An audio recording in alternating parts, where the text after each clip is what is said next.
দুনিয়াতে সব ব্যক্তি এক হয় না।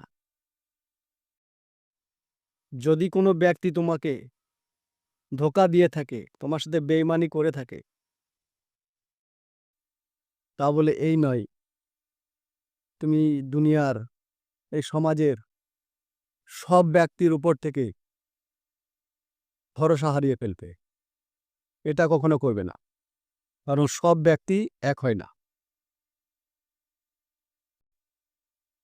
দুনিয়াতে সব ব্যক্তি এক হয় না।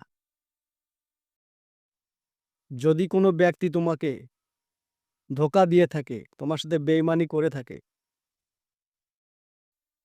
তা বলে এই নয় তুমি দুনিয়ার এই সমাজের সব ব্যক্তির উপর থেকে ভরসা হারিয়ে ফেলবে। এটা কখনো করবে না, কারণ সব ব্যক্তি এক হয় না।